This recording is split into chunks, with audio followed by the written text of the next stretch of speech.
try to get people some basics of version control and get them aware of how things work. So what I really want to talk is just quickly about a little bit about version control in general, and then mostly go into Git and some of the Git features and functionality that's out there, kind of at a beginning introductory level, just so you can think about using it in your code and just using it in your environment. So I've been doing this stuff a long time. I'm old, and I've spent most of my career with SQL Server. I've been a DBA and a developer in various companies, big and small. I've been a manager of both groups, and then really for the last 20 years, I've been a writer and speaker and an advocate at Redgate Software. At Redgate, we build tools to help you work with databases, primarily SQL Server, but we are expanding into other data platforms as well to help you both manage systems as well as build and deploy database software. I also founded SQL Server Central over 20 years ago now, and I'm still the editor-in-chief now. Redgate supports that, but we built that site with me and my partners to help you become better at your job. And then Microsoft has recognized me as data platform VP, which I'm proud about. My contact information is here at the bottom, and I think I have it at the end as well. So please feel free to get a hold of me. So let's talk. So keeping track of code is hard. It's kind of the reason why we built version control. And it's not that hard. I mean, all of us do it every day, but it kind of can be. And to put that together, I've put a little image together, a little video of two different pieces of code that I was editing. And so one is kind of a before and one's an after. And if you look through here, it's not a lot of code, but it's also not necessarily simple to tell what's different or what's changed. Now, certainly if you're quick and easy, you'll see that on the right-hand side, there's some markers where lines have changed and I haven't saved it. But if I had saved this file and I was trying to figure out what I had changed, it's not so easy. But it's much easier when we look at the way that most version control tools actually work, because they will highlight and let us see what might be different in terms of what was added or what was taken away, which makes it easier for us to tell what's changed, where we've perhaps introduced a bug, or where we forgot a requirement or we changed something.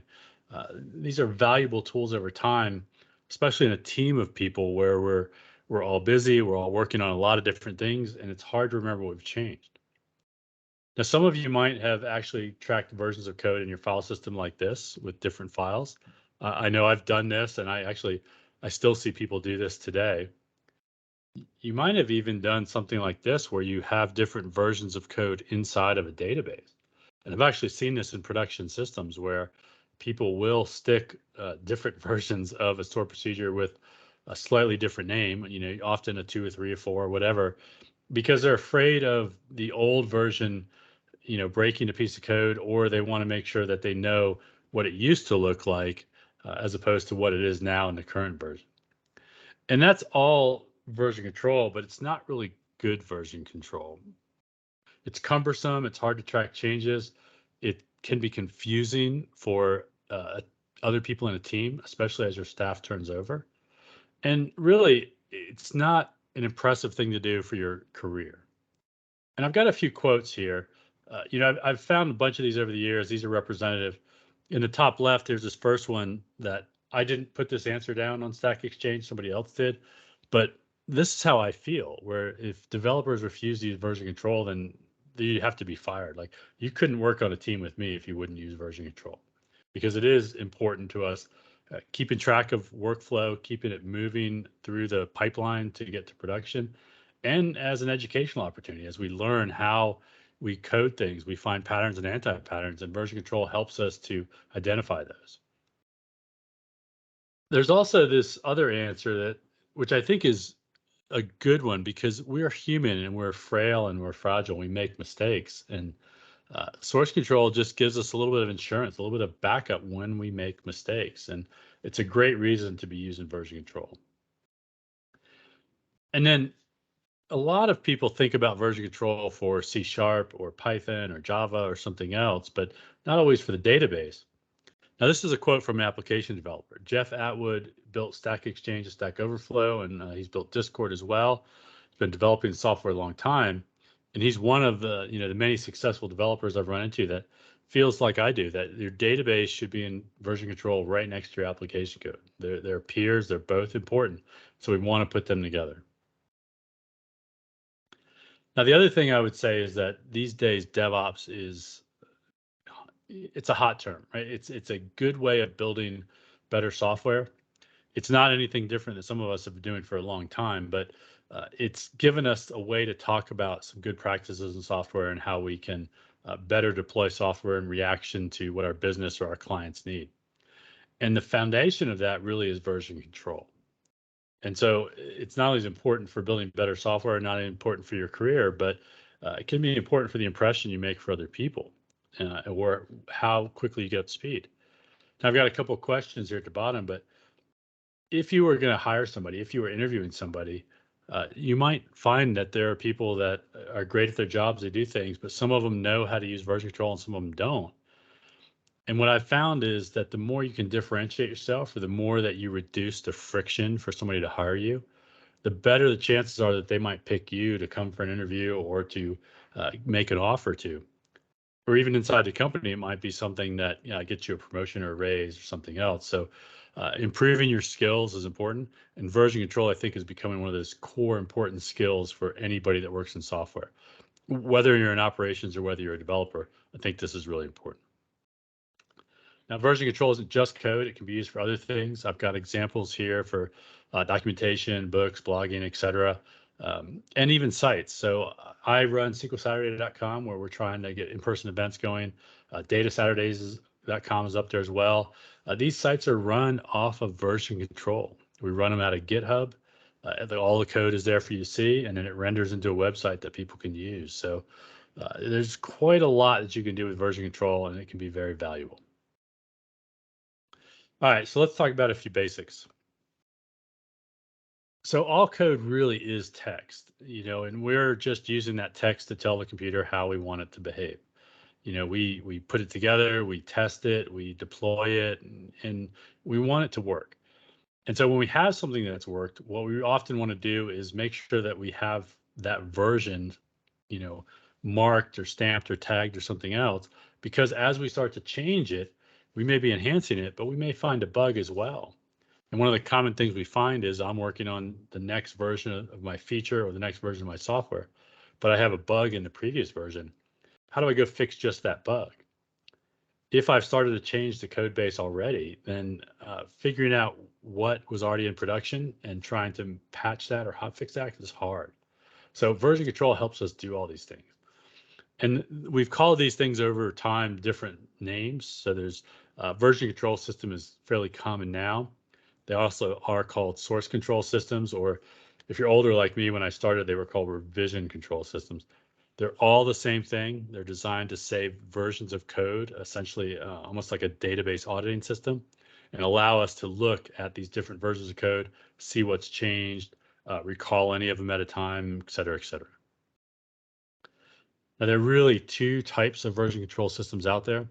There are these centralized systems and there are distributed systems. If you've used any of these in the past, TFS or Subversion were very popular a few years ago. For me, Perforce, Vault, CVS were systems a long time ago that were used. And these are essentially a client-server system where there is a server we connect to. All the code is there. We get a copy back to our machine, but we have to connect to that server to work with it. There are some advantages to this. You can, have file locking. We know where the copy is. We know there's one place to back up, et cetera. But this has kind of fallen out of favor. I think in the last 4 or 5 years, the distributed model has become dominant, really. The main distributed systems are Git and Mercurial. A lot of people would argue Mercurial is actually a better system, but most people have moved to Git now, and I'll talk about that a little bit later. But this is really a peer-to-peer system where every node, every laptop, every workstation, every server is a peer, and you just move code between them. Now, we still often choose one node that we think of as a central server, but it's not necessarily any more important or less important than any other server. And you don't have to send code to that server. You can send it from developer to developer, from laptop to laptop without going through that server. And really, every copy is a backup of the code, though not necessarily all the code. It's certainly whatever code is there, it's a copy. And maybe more importantly, you can work offline. So I can actually make these commits or store these versions without being connected to any other system. Now, for me, that's very valuable because I travel a lot. I'm offline, I'm in different places. And so not having to make sure that a particular server is up or that I connect to it is important. But it also means that at some point, I either have to back up my own system or make sure I do connect to another system and move the code back and forth. A few concepts here. So I've got some names here, and then in parentheses, kind of an idea of what it is, and then a definition. So a repository is really a database of code. And in most systems, what that is it's implemented as a folder somewhere. Some it's not, like TFS, it's really implemented as a pseudo folder on a server somewhere. But for many of these, it's just a normal file system explorer type folder like I would have in a Linux or a Windows machine. A branch is a copy, and it's a copy at a point in time, so that all of the files inside of there were created at the same time, right? So it's a kind of a basis for making changes. Checkout is like a file open where we get a file that we can then use and make changes to. Commit is like a file save. Commit is different because it stamps a version, so it is fundamentally different than clicking save in your editor. But that's the concept, I think, the idea that's most like what I mean. Merge is to move changes from one copy to another one, or from one branch to another one. And this is usually the hardest part of working version control. Many of these systems also have the capability to tag your code, which is useful for things like deployments or for versioning. When I'm working on a bunch of code, some of it may be for this next version 2, and some might not be. Some might be for future points or for a hotfix. So being able to tag these different files can become valuable. And then we often name our branches, and there's usually one main copy, one main branch of development, and it's typically been called trunk in the past. These days, main is the common term. Was master for a while, but social justice and various reasons it's changed. So these are typically the main branch of code that you would look at as somewhat being authoritative for some point in time. It's a strange thing to talk about because we have all these files that could all be changing at different points in time. So the copy is fluid, just like, if I'm editing a document in Word or in Google Docs, it's fluid as people make changes. But usually we have some branch that we've designated as we are putting code here that we are fairly positive it works in some way. And the code that we're changing for development purposes may or may not be in that finished state. There's lots of VCSs out there. Really, as my former business partner would say, they're toasters. They all make toast. They do the same thing. Some work slightly differently. You might prefer one over the other. Some have a few more features or less features, but really, they all work. And I wouldn't necessarily advocate any one of these over any other one. I wouldn't use Visual Source Safe just because the scale of code these days, it's not well suited for that. But for all the rest of these, they all work, and I wouldn't necessarily change if I was using one of these. If I was doing new development, I would do it all in Git, and I'll talk about that next. But if you've got code in, if you got an app team that works in TFS, I would stick with TFS. If they work in Subversion, stick with Subversion. There's no reason to change. So with that, let's talk about Git. And Git really is the winner. And I have to say, I've been talking about kind of DevOps and version control and software for about 15 years. And early on, I had to talk about a lot of different things because people would use very different systems. But I think in the last 5 years, pretty much every customer I talk to is using Git. Now, they may have older code on Subversion or TFS, but they've moved to Git for all new development. And even in things like TFS, they've adopted the Git protocol, so you can actually just treat it like a Git system. Now, Git, I mentioned earlier, is a distributed system. It scales very well. So Git was written by the developer of Linux, Linus Torvalds, primarily because the older systems that he was using just didn't scale well and they weren't distributed. So he developed Git. Since then, I think the largest code base around right now is Windows, which is about 3.5 million files for Windows 10. I don't know about the new version, but about 300 gigabytes of text. So if you think about how much text that is in terms of code, it's a tremendous amount of code. Not very much for a database, but for a set of code files, it's huge. Git, I think, is pretty easy to get and share code, as we've seen with all the online support in GitHub and other places. There's a ton of support from many different services and companies. You can work offline. It's free. You can download it on all platforms. There's a ton of different clients that you can get for it. For whatever reason, it has just become to dominate everything. I don't know that I think it's better than, well, I don't like TFSVC, but, Subversion really, other than it being distributed. Most people at Redgate would argue it's not better than Mercurial, but for whatever reason, Git won. Now, Git is free and open source. You can go to git-scm.com and you can just download it for your platform. They give you the command line. There's a Git bash terminal or command line as well. And then really, I recommend you want to work on the command line, because for all the ease of use from the tools, every once in a while something goes a little sideways, and it's good to know how the command line works so that you can fix things, really. That's what I found. Few basics, similar to the definitions. These are Git commands I would use, so init or add, commit, clone. Most of these are commands. Some of these, like tract or ignore, are options you would set. But these are how we work with these files and how we track versions, save them, and review them, and everything else we want to do. So we'll look at some of these now. So why don't I demo things slightly? Now, I've installed Git already. So if I were to do a Git version, you can see I'm on 2.3.4 for Windows is the version I have. It's a simple download. It's set up to run this, add it to your path, that kind of thing, so you can run it. One of the things that I want to do is create a folder and store some stuff. So I'm just going to do Toronto because I can't remember what your thing is. And so I've created some new folder here. All right, let's say I'm going to do some sort of project, and let me pop open Explorer here as well. So I've got an empty folder. And let's say I want to just add some file in here, and we'll call this demo.sql. I've got some new file here that I want to look at. I've just created this, and let's open it with code. I've got this file. Let's say I want to do something like, I don't know, create procedure, get one as select. Not the greatest procedure, but I can save this kind of thing out there. And when I've saved this file, now I've tracked it, right? It's something there.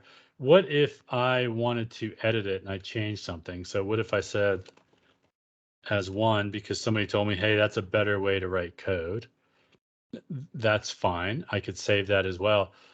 But if this was complex, how would I track the version? Or how would I say, I think this is ready to go, and I want somebody else to look at it. I want to have a peer review. I want to include it in a deployment or something else.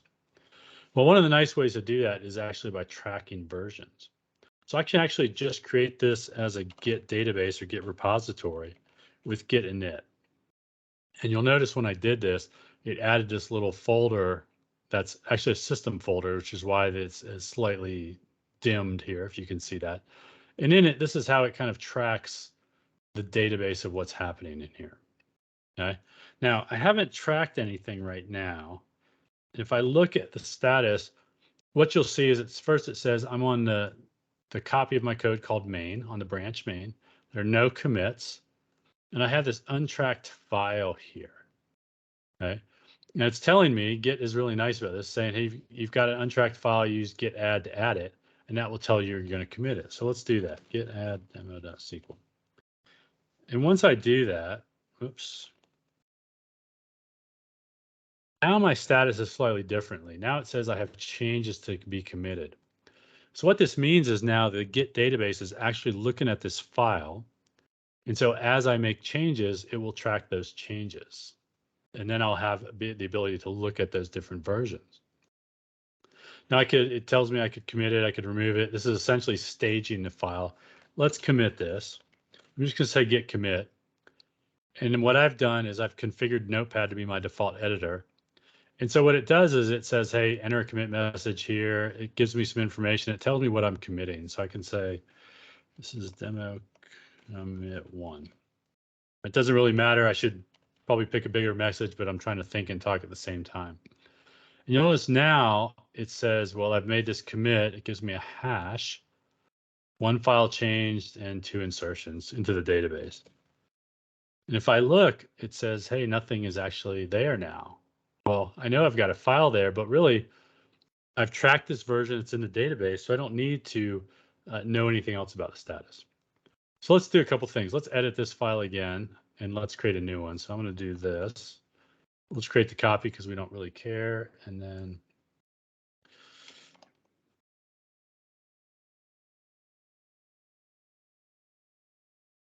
you all should know that number. Of course, now it's not necessarily the greatest code in the world because it's not very descriptive, but I could save this, right? Save that out.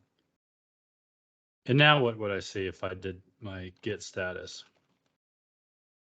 Well, now it's interesting, right? Because if I'm a developer, I'm working on, like, if you're like me, a lot of times I may have to touch a few different files.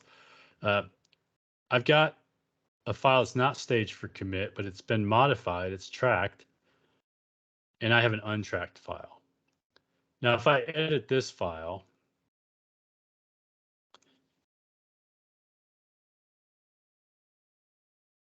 put some gibberish in there because it doesn't really matter. My status doesn't change here because we're not really tracking this file. It's just saying, hey, this file is different, but it is tracking this one. And if I want to commit these, if I think I've done good work here, I could add them all, or I could add them individually. Now they're all staged here. So I've got multiple files to commit. And for me, I often from the command line will say second commit. Again, not a great comment, but I'm just trying to show you as we look at this, I can see the first commit and the second commit. So I'm going in reverse chronological order here. The message I got back is a much shorter version, but this is actually just a hash. So that if I was trying to differentiate what's happened, or I was trying to reconcile these commits with commits that might have occurred on another machine, and again, we're in that peer-to-peer format, we're exchanging code, it helps me to do that.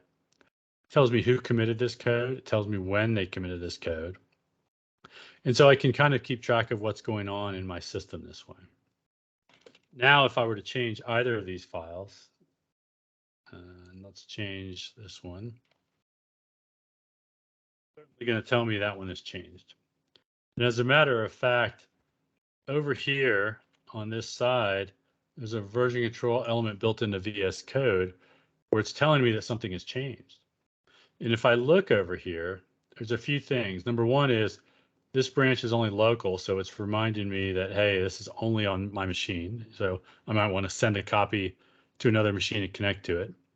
It's saying these are the changes.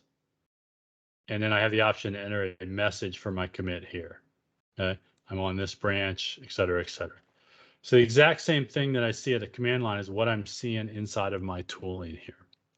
So I can see both of those and, then decide how I want to deal with my code and what's ready to send to somebody else to look at. Do I think it's ready to deploy or what isn't? Right. That's kind of the basics of working with Git, but let's go on to some other concepts. Because we are trying to track who does what when, we want Git to be customized to you.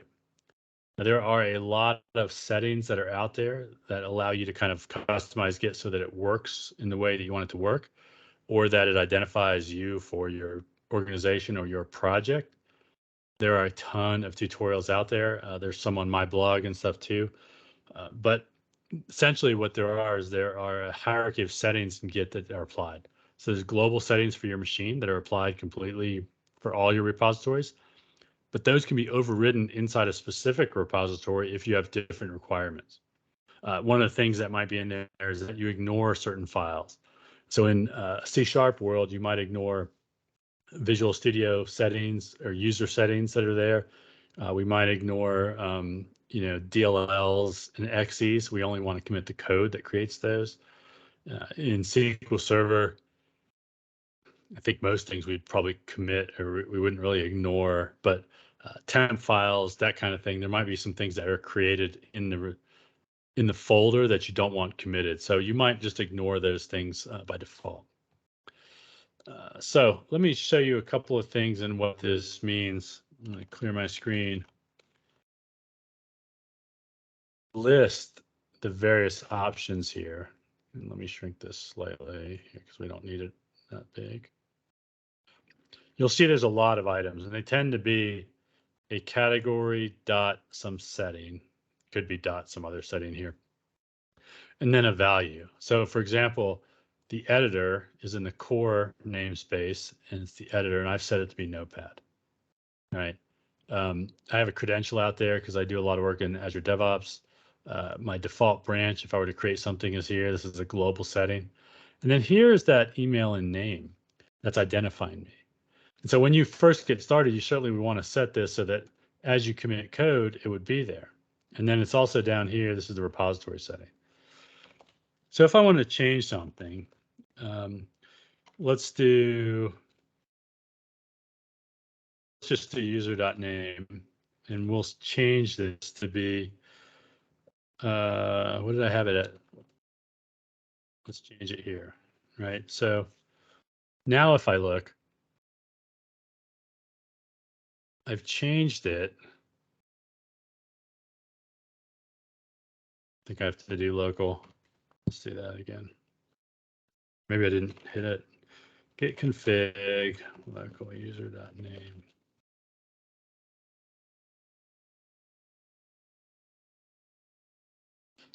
So now,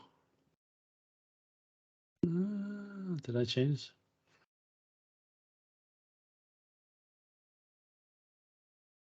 Well, I should have changed it. We'll change.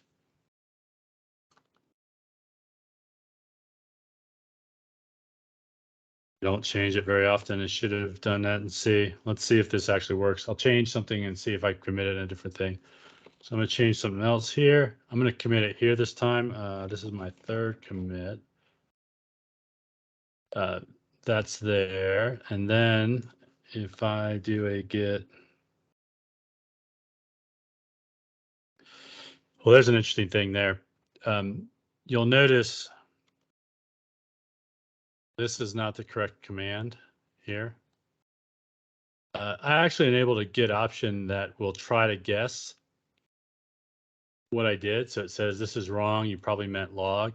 And so I set a timer in it for 2 seconds so I could Control C and get out of it. But in 2 seconds, it'll actually just run the command if I mistype things, which I do often, by the way.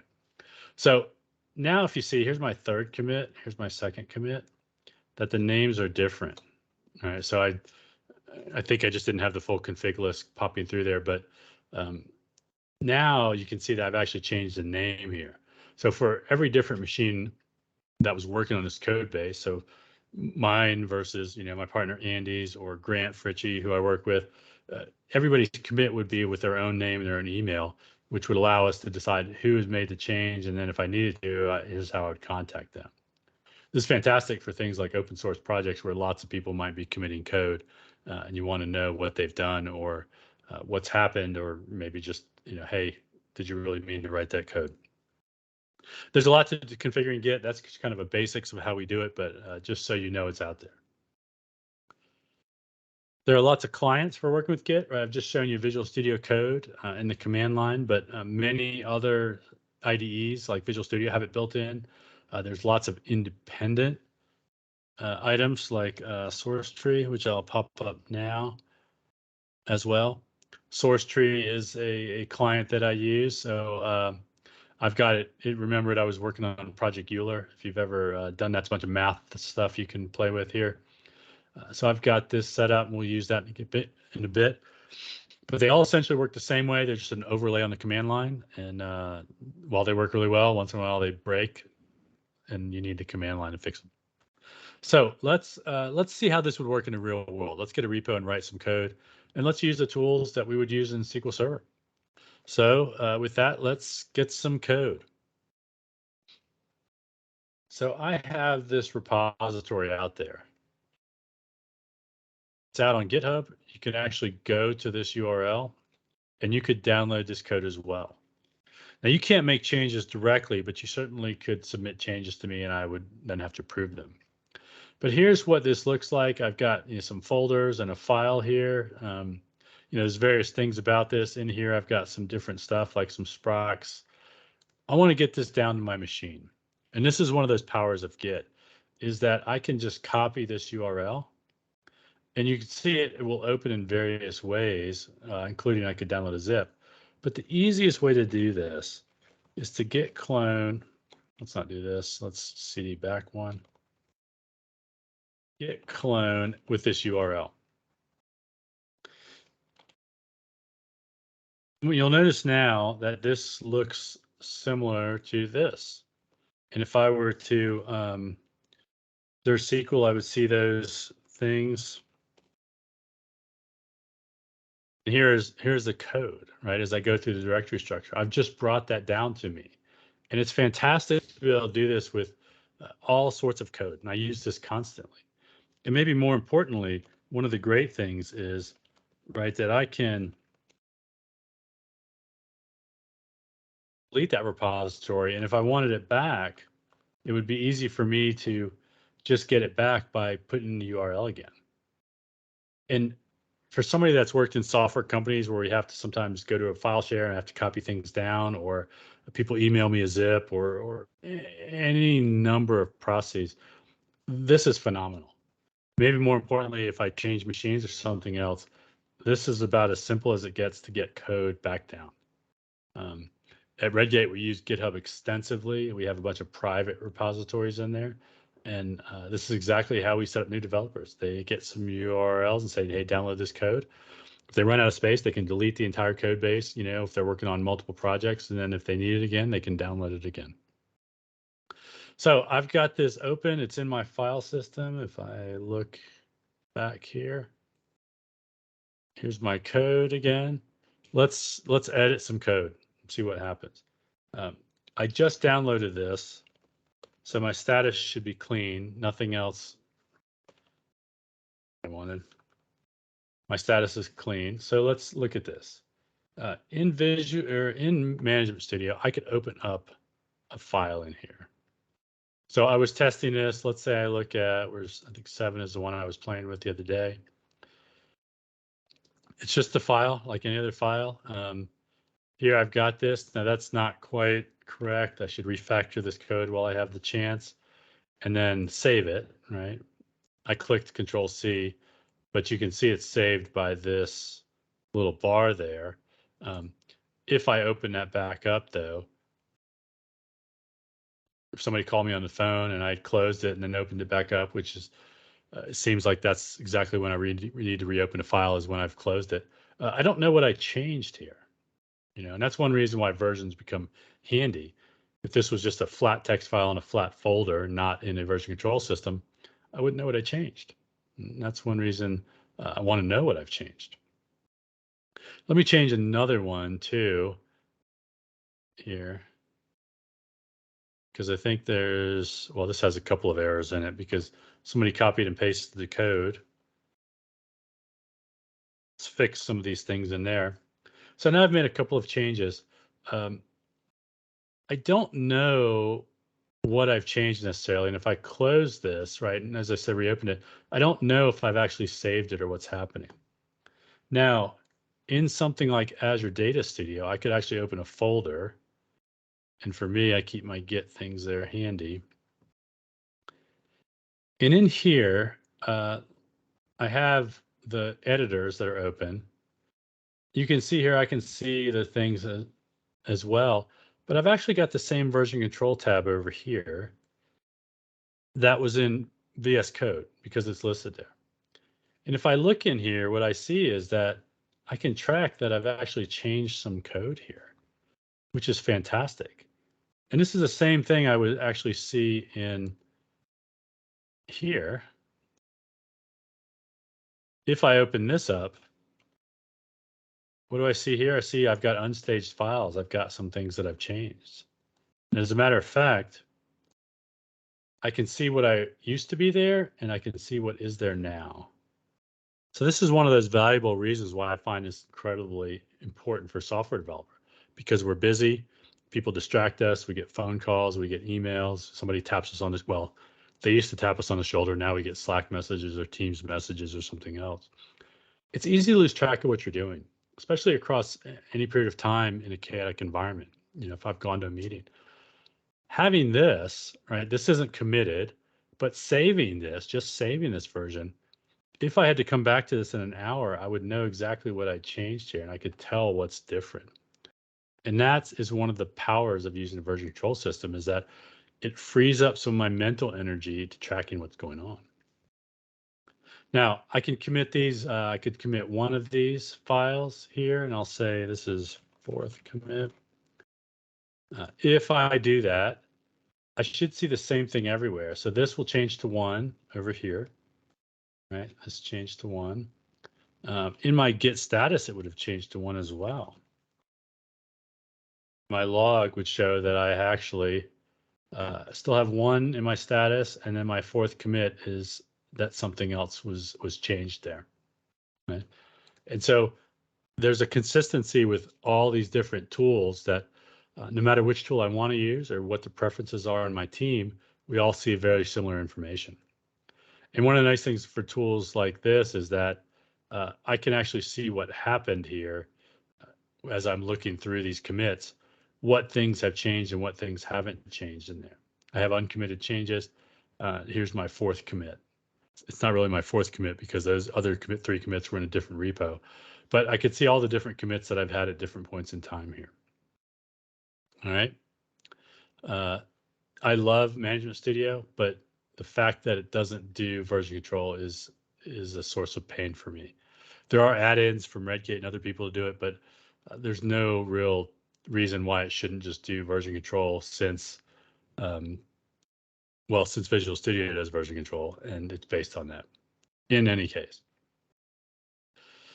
I've written a bunch of code, but I want to be able to share it. I want to make sure that somebody else can look at it. So I want to talk about push and pull and sharing code.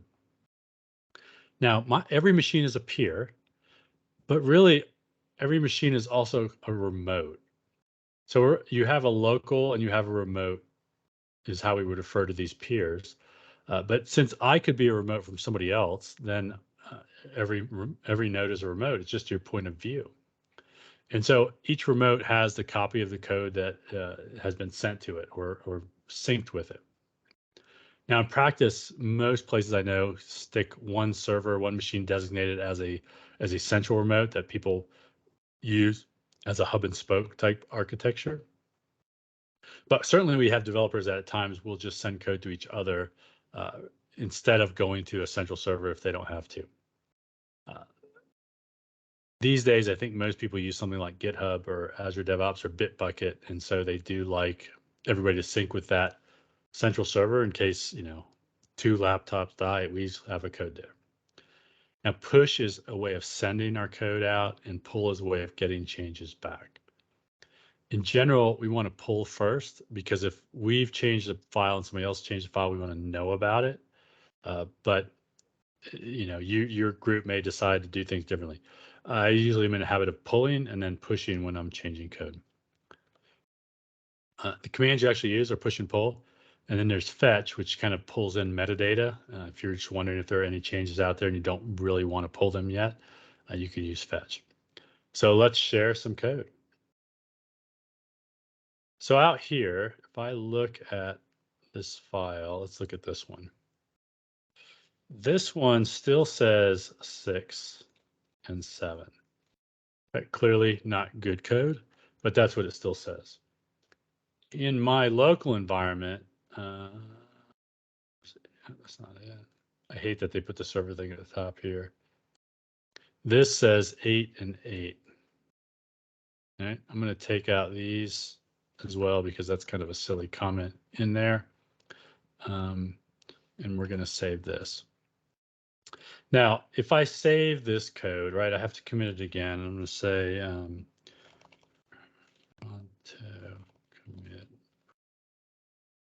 we kind of know, we can track what we're doing here. I haven't configured this message to go away because I could have hit always to save this in the repo, but it's asking me, do I want to stage these changes and then commit them, or do I not want to? Because I could just, as I did before, right, stage one item and commit it and not the other item. But I'm just going to stage them both and commit them both. Now, I've made a few changes here, right? We did that fourth commit one, and then we did this other one. Down here in this lower status bar, there's this little display. So this is a button that will actually do a push and a pull. This says, what does my remote look like? Has it have more commits than I have? In this case, no. So it's saying there's 0 changes that have to come down to me. The idea being up would be to another server, down to me. But it is saying that I have 2 changes I have to push up. Okay. I could click this and sync it, or I could do a pull or a push separately and move those changes around. Incidentally, it's the same thing I see in Bitbucket up here, where I have in the top, right? Close this. I have something to push here. I think I actually just punched the button there, but I have something to push here that's out there. And in my, oops, I'm ahead of origin main by 2 commits right here. Now, in some of the tools, they help you understand where the remotes are. In this case, by convention, we call the remote that is our server. We call it the origin. And so in this case, you can see there's multiple branches, which these are, which we'll talk about. Here's my main remote out there, and I can see that there are changes. This is kind of the status of what that is. And here I can see I've got 2 commits that need to go up that are ahead of that, right? So my main one hasn't been pushed up yet because the main one is at this point in time. Let me zoom in here. The main branch in the remote is at this point in time, and these are ahead, as we can see with the note here, ahead of that branch. Okay. There's more complexity there, but let's push some code up. I get an acknowledgement here. In other tools, I don't necessarily get that, but I've moved those changes. So if I close these out and I refresh this page, this now says 8 and this now says 8 because I've pushed this up. And you can see right here, I've actually got the commit message there. It says the latest commit was 2 minutes ago. And so I can track what's happening. And so somebody on my team could actually pull changes down if they had seen those changes. In fact, we'll simulate that. Let's say somebody else edited this file and if anybody recognizes that number, they made a change and sent it up here. So let's say this changed by other user forward. I could add a long description if I want, commit this in there. Now I've made a change online. This is different. If I were to look at my system, this will poll, and at some point it will notice that there's a change. As a matter of fact, same thing will happen here, that the tool will determine if there's a change on the remote that I might want to be aware of. So if I was going along and editing other files, let's edit a different file and say one. Steve? Yes. Is it okay to take any question? Yep, it sure is. Jen, you raise your hand if you have any question, please. Oh, Jen, you're muted. Let me unmute you.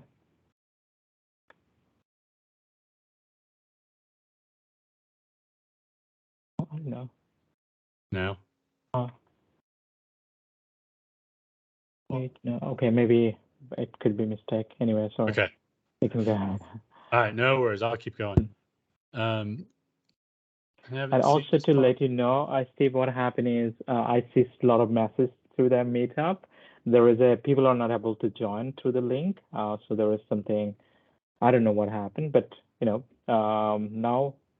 more people have joined. Okay, Some people good. was unable. Yeah. Well, good. Well, thank you all for coming, and sorry for the issues. Um, if I do a fetch here, what I'll start to see is that there are other changes out there. So in this case, here's that change I made. Oops. That is here, and you can see it from this branch. It's kind of moved out. And then I have a different change I've made on locally here to something else. So if I was working along, this is one of those things that will tell me, hey, somebody else has made changes to the code. And so often I look for this when I'm working, or I might just click fetch to say, has anything changed that I need to be aware of before I want to commit my changes? And I'll see again the same thing in here. So now I'm behind by one commit, even though I've got something I've changed here. And I see the same thing in here. Oops. That I'm behind by one commit. There's one commit that needs to come down. All right. Now I can just exchange code, right? I don't have to push and pull. I can, do one or the other. My new commit. Put that in there. Yes, I want to commit them all. In this case, I'm just going to click this button. It's going to push and pull. Again, you could get rid of this message. I just didn't for the sake of these demos. And it's going to move code around. And now I added this comment in 1. And if I were to look at 8, you'll see I have this new constant scalar value in there. And if I were to look online, that was the one I edited. But if I looked at here, my comment is in there now that I added. And so I can share code with somebody, see the changes they're making, and just collaborate in a better way. All right, so I've written code, I'm tracking it, I have a way to share it with everybody. What about copies? What about this branch thing? So a branch is something that we do at a point in time. We make a copy, and then that copy is independent, and we can change it separately from the main branch. Now, why would we want to do this? Well, one of the reasons we do this is that we are experimenting and we are trying to make changes.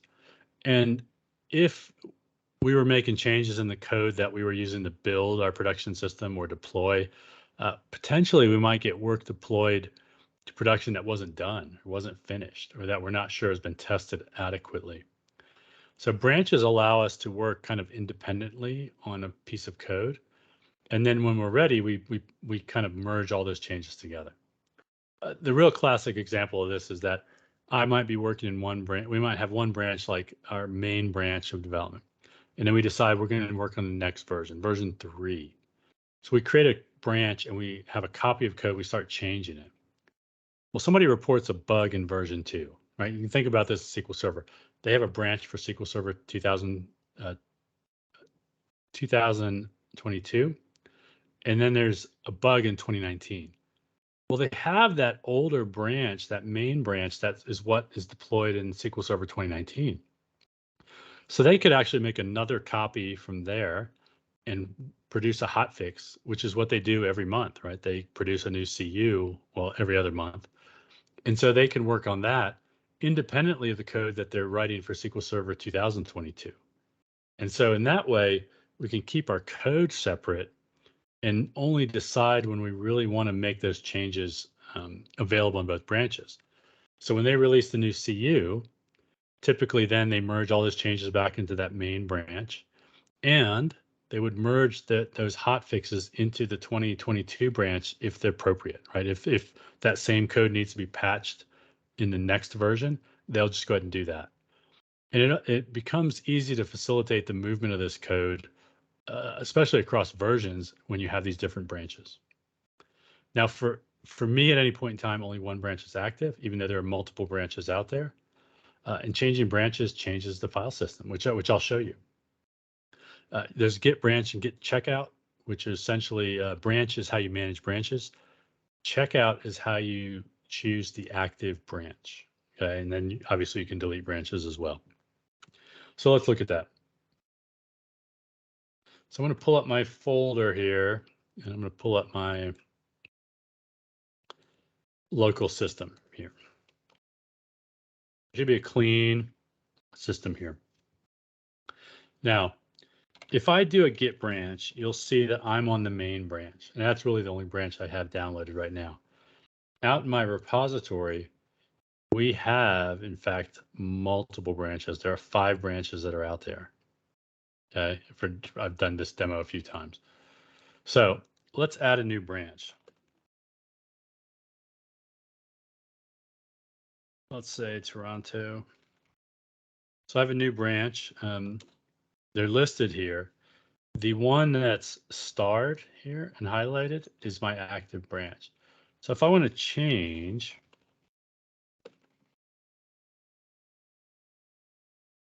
now you see I've switched, and if I do a git branch, I'm in that new branch. Now the file system up here didn't change at all. Nothing happened because this is a copy at a point in time. So what if I did this? What if I copy this thing? And let's edit this and let's put some stuff in there. This one was still empty, right? That was an empty file, but existed. Now, in my status, right, I've got to change. I'm going to say,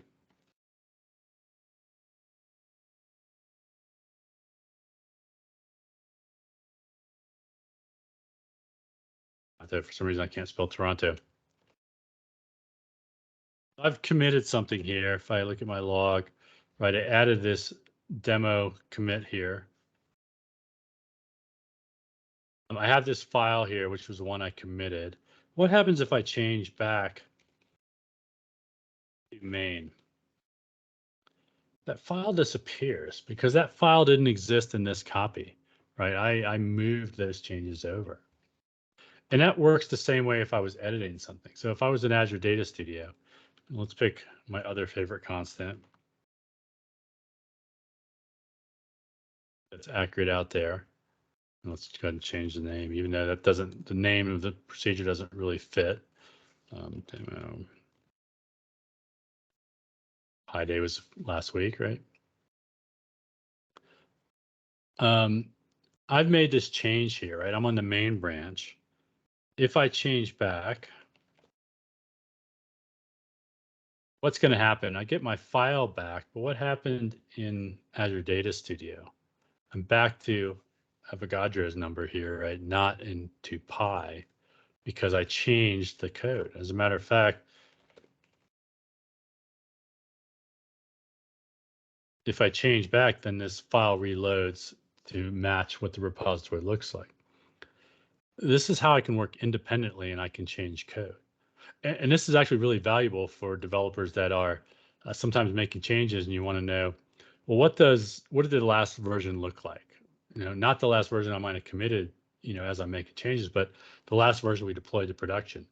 And so I could change to another branch without copying anything down, without disturbing my code. I can change and see what it looks like, and then change back if I need to. To me, that's kind of a very powerful little feature that I can change back and forth between the code that I want to merge and change. And it's incredibly valuable to me as a developer. All right, so I've made copies, but how do I get that stuff in sync now? How do I get it back to that other branch that we're going to deploy, or that other place where I need to include it with other code? Well, we do a thing called a merge and version control. This is where we combine changes from 2 copies. It could be across branches or remotes or something else. Now, as with replication in SQL Server, if we change the same thing in 2 places, there can be a conflict here. And the same thing here.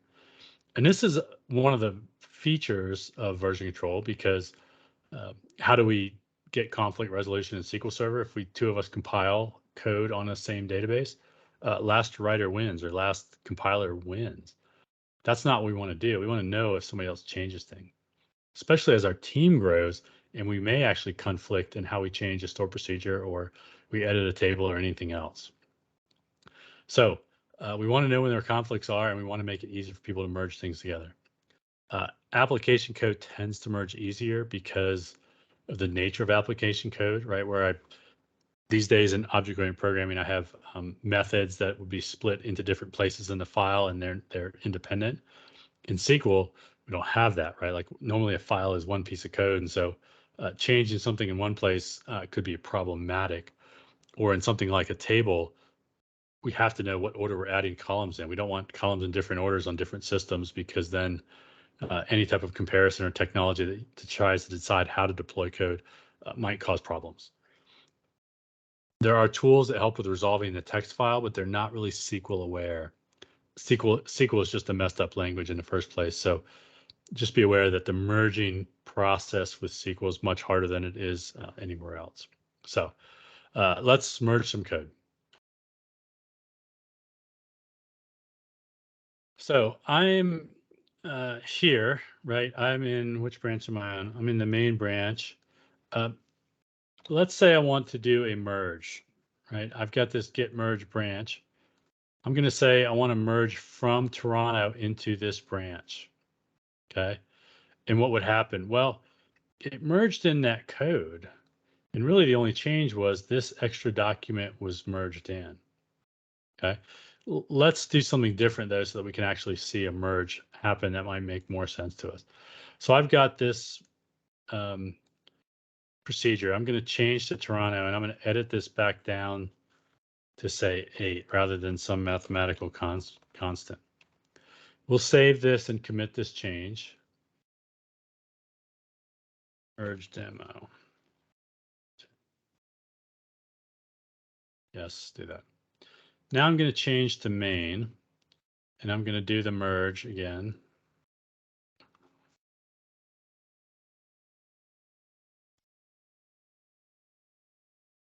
We're going to merge from Toronto.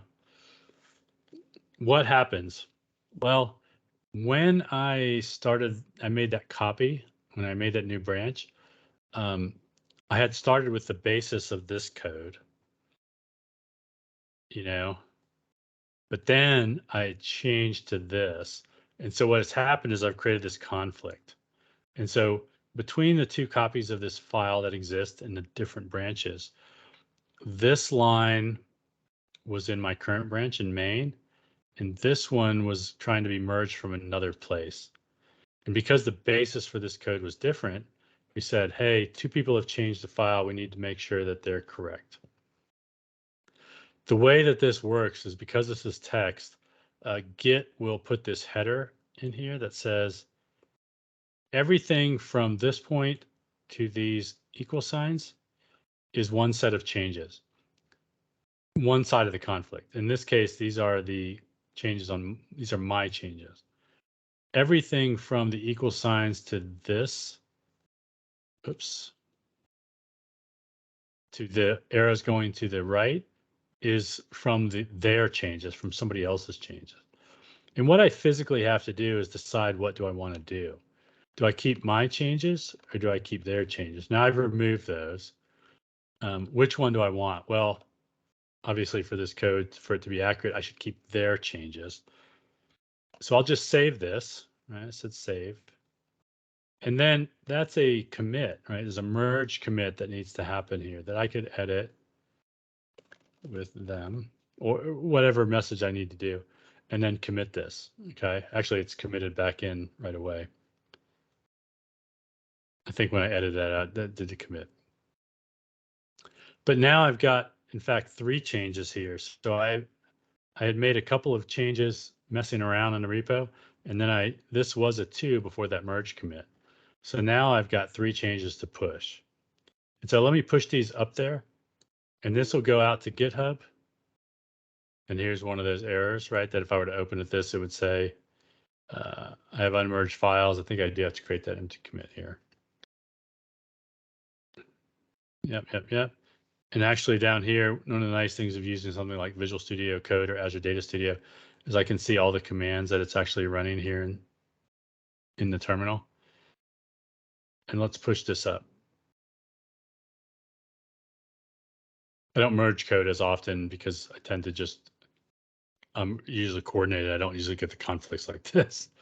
All right, so that code is up in my GitHub. And if I were to come here and Let's go look at this code. Let's switch to the branch. Oh, did I publish that branch? Oh no, everything was in main there. So those changes are up here. So if I look at that thing, I should see 8. I do see 8 up there. Let me do one more thing. Actually, I'm going to go back to the Toronto branch because I want to show you this last part of this presentation. Let's change some code real quick. Let's do, we haven't done 3 yet. So 3 as. Yeah.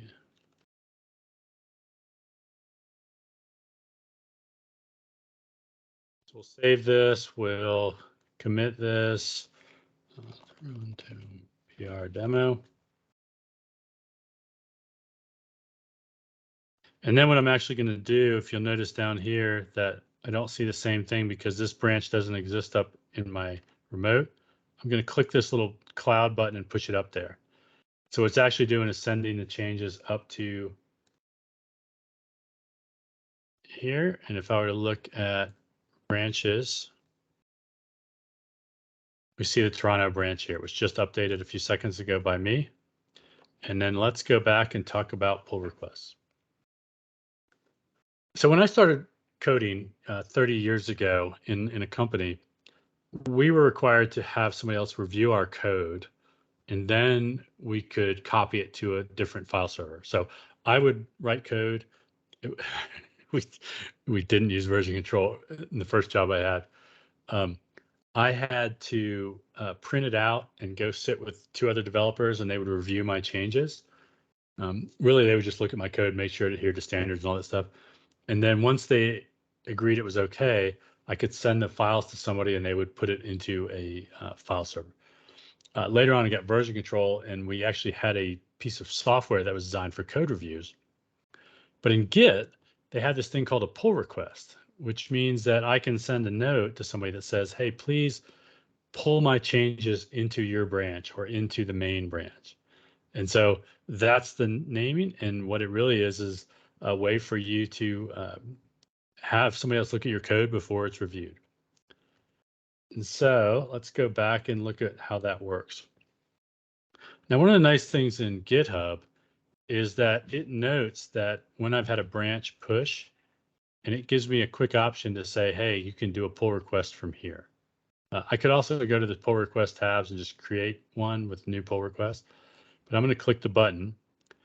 And by default, what happens is it says we're looking at the main branch, and we are going to pull changes from this other branch into there. Okay? It does some checking. Are there conflicts potentially between files? What was the commit message that was used? And then it allows me to start add notes and do a discussion as well. I can see here that there was only one commit in this pull request. There could be multiple ones because I could be saving and committing file multiple times before I go, okay, I'm ready to have somebody look at it. I see one file changed, and then I can see what changed. So in this case, we changed the alias in the code. So let's create this. As with most things in GitHub, I could assign reviewers if I had other users in here, or I could ask them, I could assign it to somebody, I could add labels and assign this to a project and all the kind of software development project management stuff you do. I could certainly leave more comments. Is this correct? You know, I could make a comment, and for each person that was making changes, we would see discussion items in here. When I'm ready, I could actually merge this and pull it in and confirm it. I would actually get an email then to my email address that said this confirmed, and we'll say, we'll see if that pops up there in a minute. We're going to get that email in a second.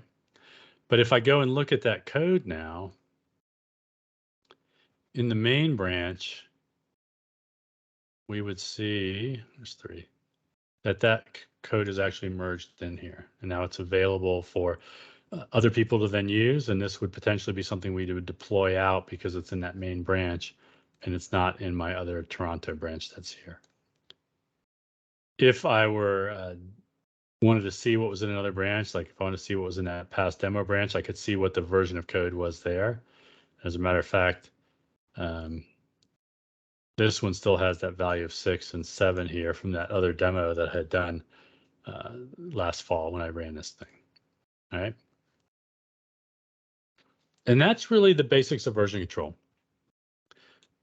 This is really the primary way that software developers as professionals keep track of code in a team, how we share our code, how we collaborate, how we review it, how we learn from it, and how we back it up. These days, the version control system uses Git. So if you're using something else, I highly recommend that you play with Git for your career. Just, you can download it for free, put it on a personal machine, or most organizations allow you to do it.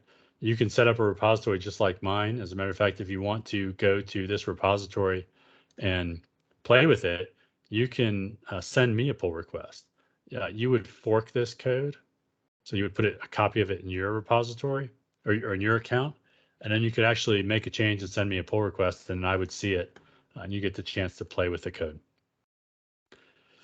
There isn't great tooling for DBAs. As I mentioned, Management Studio doesn't work well, but Azure Data Studio does work. And even if you want to use Management Studio, using a tool like SourceTree here, you can just use this kind of tool and it works just as well. You'll save your files in Management Studio, and then you can come here and push and pull and commit and all the stuff that you need to do. I don't think Git is too hard. Some people might disagree, but I do think it is a Unixy style command line tool in general. Even when you use a GUI, the concepts are still kind of Unixy. They remind me of my early times in university. So it's something to practice, but there's a ton of resources available. We have some at SQL Server Central. My blog has a bunch of stuff. And there's tons out there as well. If you just search for any Git thing you want to do, typically you'll get a lot of responses as well. And with that, that's all I have for you today. There's my contact information. Please feel free to get a hold of me if you need to, if you have other questions. Otherwise, if you've got questions now, I'm happy to take them. Actually, I'll stop presenting for now. Any question if you have? I have a question, Steve. Is it echoing? Are you able to hear me? Yep. No, I see the baby and I hear you. Yeah, she's sleeping. So, sometimes when I work with Azure Data Factory, I see like there's something called main branch and the master branch. So most of the time when you pull or merge the code, we generally push that to the or push and merge to the master branch. But then what is the main branch then? So they're the same thing. There's kind of a change. Let me present again, actually show something here. So let's pull up. See if I'm logged in here somewhere. Sign in. Let's see if this actually works quickly. Let's do this one. See if I see some projects. Am I in there?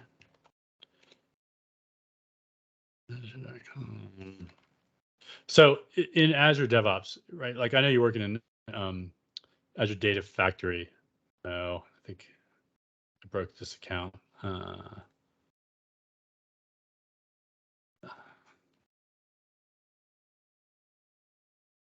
on, see if this works. It uses Git as well, and it uses, yeah, but here we go. What it's doing is there's these repositories out here that you can set up, and you would link to an Azure Data Factory. One of the things you can do,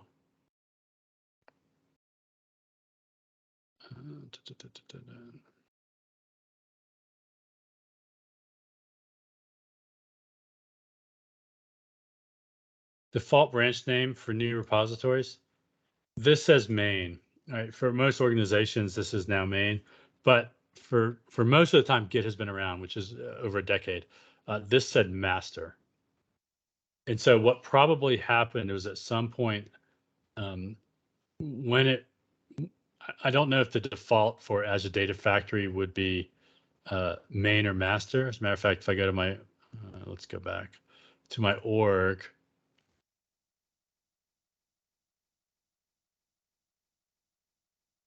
Yeah, it's still main here. For Azure Data Factory, it might have been master and somebody just created it. And then at some point in time, they added a main branch. I think for me, if I go to an old repository, I have a lot of repositories out here.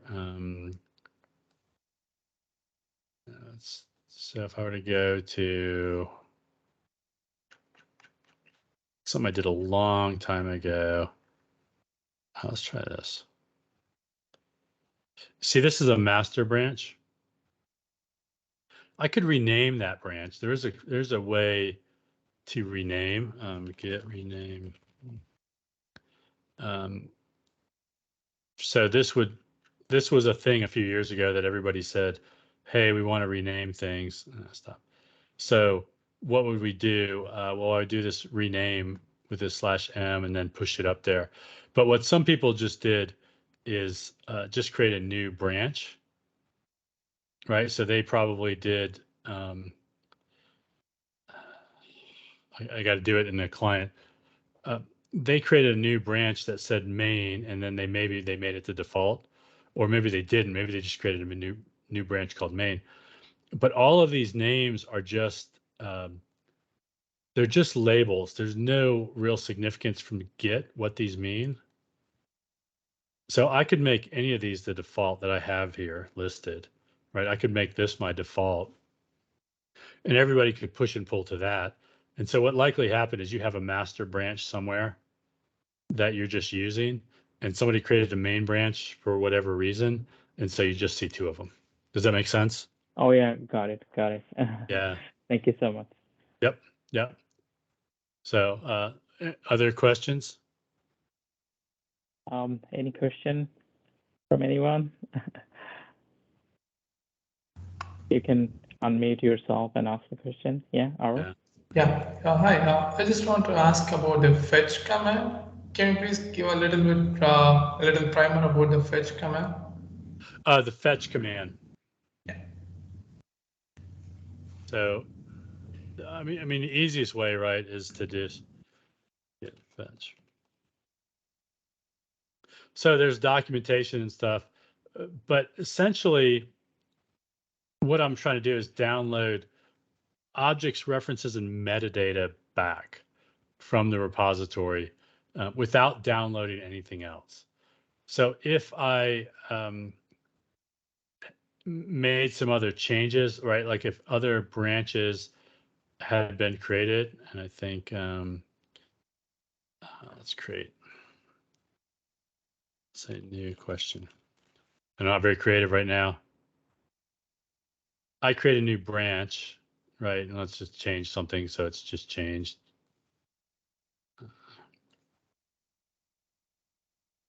Okay, break this code. This is really bad, right?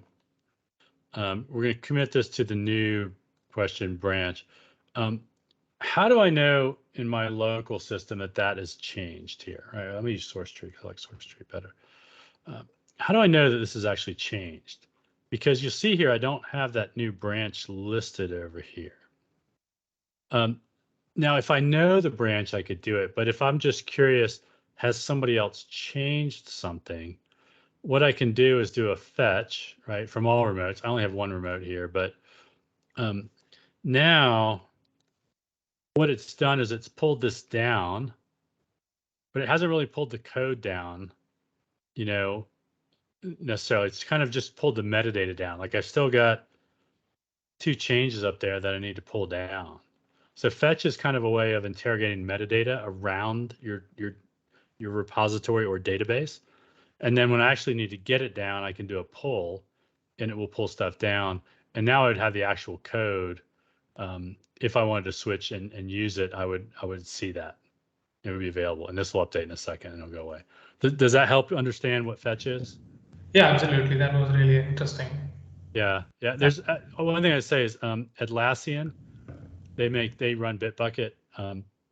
They have this great kind of tutorial where I think they explain things a little bit better than the documentation. And so, like for something like fetch, they have some technical stuff, right? Like what's happening behind the scenes, but they kind of give you a little more practical way of looking at what this would actually mean for you as a developer, right? Because I don't really care how it works. I just want to know what's happening. Yeah. Cool. Anybody else? Any more question from anyone? Yes, Sure. Steve? Yes. Yeah, near the end there, when you were merging, I think that's the right word, Toronto back into Maine, Yes. did I hear you say that Toronto then disappears, or does it stay? Does that It branch, stays. what It's still happens to it? there, right? So it's still there. Yeah, so it still exists here, right? Let me just go and say here's my branches. It still exists here. It's merged. It's up to date right now, and it still exists here on my local system as well, right? You'll notice I don't have these other branches here because I haven't actually pulled from those branches. Okay, but I could remove it, if I wanted to. And it's a common pattern for people to delete branches that once they merge things up, they would delete them. So typically they would, oh, it's checked out. Yeah. Delete this, right? And I could do a get. I don't know if fetch would do this yet. I think I have to push that change. Yeah. Do the other way around, right? Oh, because I'm behind. So now push. Git really wants you to pull and push. I think this will delete it, right? No, it's still up here because other people might be using it. Typically, what you would do is you would delete this stuff once you would do it. So the pattern typically is, what can I share real quick? Is I want to create a branch, right? A new branch. Then I'll do code. Say new. I'll do a pull request, which would include a merge, right? So this includes a merge. And then what I would do is I would delete that branch once I've merged everything in. And then what I would do is I would repeat this process for the next piece of work. So I would start with a new branch again. I'd create a new branch. I would code. I would get it reviewed. Then I would delete it, and then I would go around and around. And the reason we often do this is because, A, we don't want branches to be cluttering things up, but also it's easy to forget that I need to merge stuff back into my branch on a regular basis. With all these different developers, it's easy to get out of sync with what other things are happening. And so for all application developers, C# developers, they tend to do that. For database developers, it's a little weirder because we like our development databases. Ideally, this pattern would include in here, I create a new database with this code. Right. So I would load up a new database with all this code that might have been changed by other people. I would make the change. I would delete my branch and I would do a drop, can't type here, drop my database, and then I would start over again. Does that make sense? Yes. Okay. Thanks. This is kind of that pattern. The good practice is like in something like Azure DevOps, they actually have it as part of the pull request stuff. I got rid of my thing, didn't I? As part of the pull request workflow, there's a checkbox that says delete this branch. So that once we approve a pull request, just go ahead and delete that branch and have the developer start over. Yeah, that's right. At the very beginning when I started, I said, okay, where are my browns gone? Then I saw, okay, there's a check mark actually by default. Yeah. You can take it off, but yeah, it's deleted. Yeah. And so typically most people like at Redgate, we create branches every time there's a piece of work or there's a bug, like there's a Jira ticket. And we just say, feature Jira ticket 300. And then you work on it, you commit it. Once it's reviewed, once we get to this point, we then drop that branch because that ticket is closed, right, et cetera, et cetera.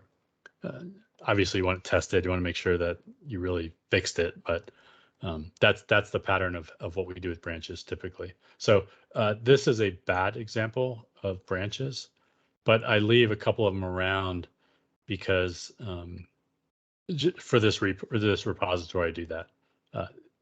at some point, I don't know what the timeline is. These go away. I can't restore them any longer, but right now I could fix that branch if I wanted to. Anything else? Any more question? Yeah, I know we are kind of a few minutes over, but it was great. Sorry for the glitch that happened due to this. It was not in our control. It's the meetup. They have some issues, and sorry who has faced this issue. I saw all the comments. People started putting. They were actually waiting 10-15 minutes. They're not able to join. Sorry for that.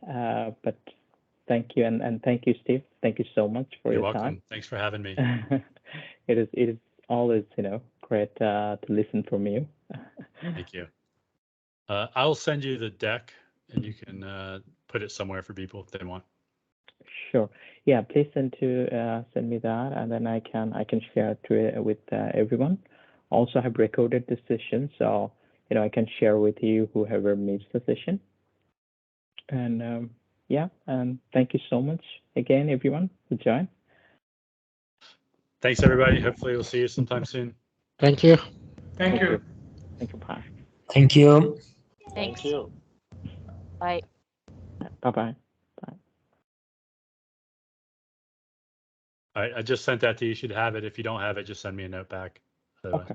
Sure. All right, enjoy the baby. I'll talk to you soon. Thank you, Steve. Thank you. Bye. Goodbye.